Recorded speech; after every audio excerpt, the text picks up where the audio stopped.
A lot of you have probably heard of the video game Spore. It's an open-ended simulation game where you start out as a single-celled organism and evolve into higher stages.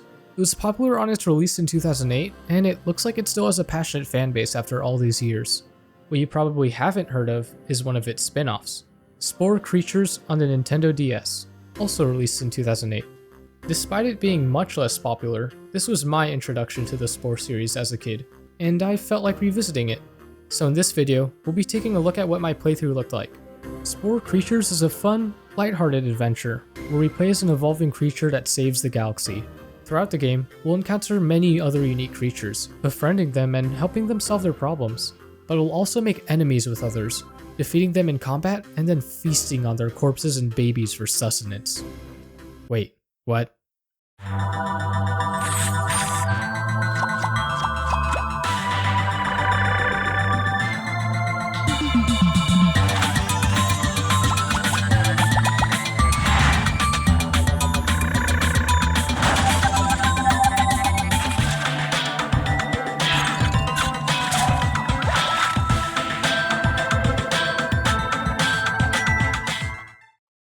The game takes place in the Spore Galaxy, beginning on the planet Tapti. A spaceship abducts the baby sporelings in this nest, and only two survivors remain, me and little Oogie. We walk around together and start off with some routine tutorial stuff, where the game demonstrates its key features: creature customization, befriending, and combat. For the customization system, you can attach different body parts to your creature that will affect your stats, like attack, defense, etc.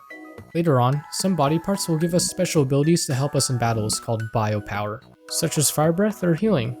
We don't have a lot of body parts at our disposal right now, but we can get more by befriending or battling other creatures later. To befriend another creature, we can either cuddle or dance with them. Cuddling is pretty simple. If a smiley face pops up over them, we grab it and scrub the creature until it's happy. If a flower icon pops up over them, we can initiate a rhythm-based dancing minigame, where we've got to tap on these flowers on time to the beat. Early into the game, dancing is laughably easy, but later on, it gets rough. As for combat, when battling a creature, we attack by fiercely swiping on the enemy, over and over again. I'm pretty sure this is one of the reasons the touchscreen of my DS is so messed up. In other games that involve combat, like Pokemon or Digimon, after winning a battle, we can usually assume that our opponent just faints or runs away or something. But in Spore Creatures, every time we defeat an opponent, oh, they're dead, dude. The aftermath of battle leaves meat behind that I can only assume are pieces of their corpse that we can now eat and heal up with. That's pretty brutal, isn't it? Some of these creatures can get pretty strong later on, especially those that have their own biopowers. But fortunately, we can recruit up to 2 befriended creatures to help us out in these fights. That just about wraps up the main aspects of Spore Creatures gameplay. So now, let's get started with the story. Little Oogie gets kidnapped by the spaceship from before, but fortunately, the spaceship seems to be damaged and is leaving behind a trail of broken parts for me to follow, so I traverse the continents of Tapti to collect them. Along the way, the game gives some mandatory quests that usually involve befriending or fighting the local creatures. These quests have a common trend where one species is getting attacked by another, so I'm asked to take care of the situation by defeating the aggressors in battle. For example, these little guys called the Meepers are getting attacked by the Supupais, so I kill all of the Supupais. Another species called the Bushleys are getting bullied by the Whipleys? Well, the Whipleys don't exist anymore. I don't know how I feel about some of these quests. It really feels like I'm messing with natural selection here. For one quest, I'm actually too late to help a species called the Scuzzalopes, and they almost go extinct, so my objective was to bring one of their baby sporelings to their nest and revive the population. I found the sporeling pretty quickly, but I noticed this eat icon above it. Let's just see what happens if I...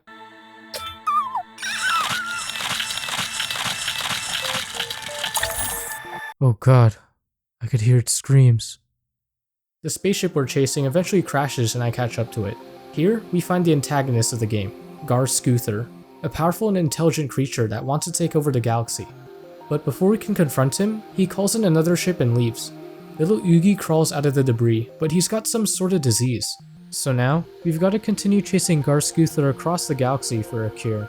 We use the pieces of the broken ship to create a new spaceship and go after him. I don't know when we figured out space travel, but anyways, let's head on to our next planet, Pangu.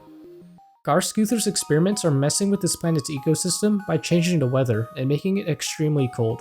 To stop him, I've got to destroy 5 weather machines sprawled across the map. You'd expect this to be a pretty simple task. Just walk to each machine, toss a rock at it, and that's that.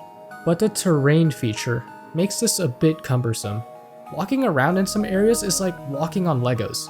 It hurts a lot, and the only way to prevent the damage is to attach certain feet that'll make you immune to the terrain. This sucks because it restricts your customization in some areas, and to make things worse, even with the special feet, walking on the terrain drains your energy pretty fast, and after you run out, you just take an insane amount of damage like usual. I am not a fan of being punished for walking around. Eventually, I destroy all 5 machines and the weather returns to normal. This also melts some ice that was blocking off a path, which leads me to gar'skuther. He shows off one of his experiments by combining 2 creatures into one, and why does this feel familiar? gar'skuther is an unempathetic genius, with the goal of infecting every creature in the galaxy for the sake of his experiments. He doesn't want to dirty his tentacles battling us, so he leaves me to fight the mutant he just created. And on his way out, he drops something called a star map that apparently will guide us to his location. It's not enough to pinpoint where he is exactly yet, so I have to find some other star maps that are for some reason scattered across the planet until we finally have enough to track him. That's awfully convenient of him to have dropped all of these. As I continue traversing Pangu in search of some more star maps, I run into a species called the boobleboos. I just love saying that. Boobleboo. Their food supply's been stolen by these guys called the globlots, and they're at risk of starving. So to help them out, I've got to toss bananas to them in this really tedious and boring process. I grab a banana, I toss it to them, they take a while to bring it over to their nest, and then they take a while to come back. And then rinse and repeat this like 10 times. After wasting a lot of time on that, I finally collect enough bananas, but then the globlots start invading to steal the stash we just made. To stop them, I'm given this minigame that made me want to punch the screen. I have to throw rocks at the globlots to scare them off. But the thing is, there's a pretty significant delay between when you tap where to throw the rock and when it's actually thrown. And this paired with the unpredictability of the globlots' movements made it really hard to hit them. You need to be really accurate here, and even if you do hit them, it doesn't guarantee success. One time, I hit this guy, got him to drop his banana, but then he just used telekinesis to grab it back, and apparently, they can pass them to each other too. What? And the worst part is that if they manage to steal just one banana, which is really easy to do, you have to redo that entire process of collecting the bananas from before. Then, we start this rock throwing minigame from the very beginning. After some painful attempts, I somehow managed to fend off all the globlots. The boobleboos rewarded me by showing me a star map location, which showed us the next planet to go to. Great. Get me off this planet. The next planet is Baysee. To be honest, none of the music in this game has really stood out to me until now. This planet's theme is just so soothing, which is a nice change of pace from the stress we just went through.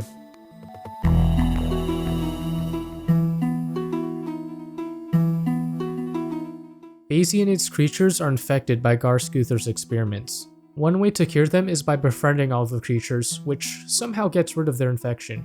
The other way is by killing everyone, which I guess technically would get rid of the infection too. Initially, I wanted to go with the pacifist route and befriend everyone, but ran into a bit of a problem. You see, when customizing your creature, there's a stat called sociability that affects whether or not a creature will be aggressive towards you. And just like real life, I guess I don't look very approachable, because every creature just attacked me on sight. Looks like peace was never an option. In the end, I cleansed the planet from gar'skuther's infection. But almost everyone's dead now. Oops. There's not much left to do on Baysee after curing it. One of the creatures I didn't kill gives me a star map. And just like that, we're already on our way to the next planet, Flubit. The name of this planet is funnily fitting because we seriously flubbed it here. Apparently the impact of my spaceship landing caused some landslides, which blocked up a bunch of volcanic vents and put the entire planet at risk of exploding. Oh no, I shouldn't have even come here. To save the planet, I've got to destroy these boulders blocking the vents. This is a timed event, and if you run out of the time, you end up just ditching the planet as it blows up.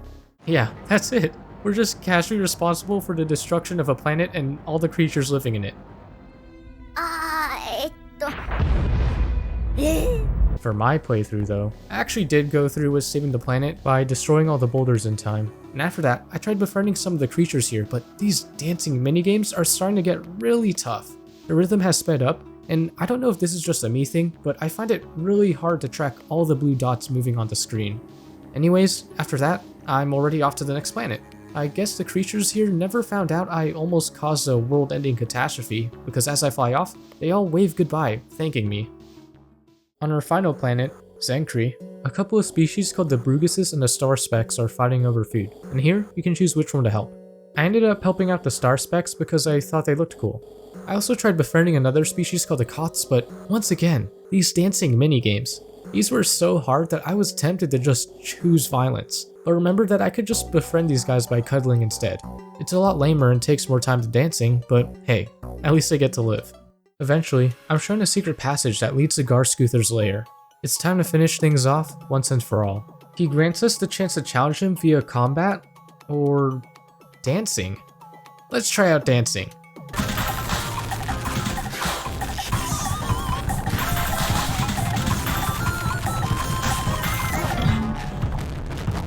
Yeah, I don't know what else I was expecting to happen, but to top it all off, he roasted me, and then I died on the spot.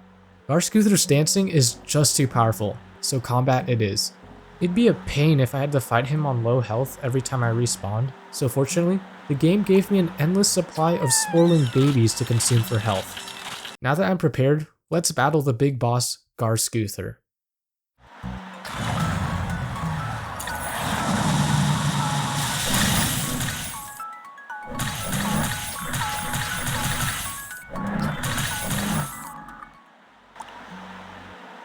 Oh, that's it? Huh. Hold up. I don't want to end things just like that. My fight with gar'skuther was admittedly anticlimactic, and it might have been because I recruited a Koth to help me out. So I tried out a rematch, 1-on-1. And yeah, this fight's actually really tough. gar'skuther has every bio power in the game, and the one I found the most troublesome was healing, because every time I thought I had a chance to win, he'd just heal back up. I tried out a few combinations of body parts until I figured out a strategy to win this fight. There's a bio power called Stun, which is pretty self-explanatory. So I attached a body part with that ability and just constantly stun-locked gar'skuther so he couldn't use his bio powers. And with that, it's over. With gar'skuther defeated, the galaxy is saved. We return to planet Tapti with little Oogie, do a little dancing, and the end. Since this is a spin-off, it'd be nice if I could make comparisons to the original Spore game, but I can't since I've never played it. But from what I've seen, Spore Creatures is an extremely simplified version of it. The original seems to let you climb different stages of evolution with the open-ended goal of just evolving, while this game focuses on the creature stage, with a linear storyline about saving the galaxy. I had a good time with Spore Creatures, and I'm glad I revisited it, but to be honest, I felt like this was a pretty average game. The creatures looked great, and I liked the 2D papery style they were going for, but the art of the environments we traveled felt dull. Most of the music didn't stand out to me aside from that Baysee theme, but I do think all of the music did do a good job of being atmospheric for their respective planets. The gameplay loop of befriending and battling creatures was actually fun despite its extreme simplicity, but it can feel repetitive after the first few planets. And also, that Globlod section?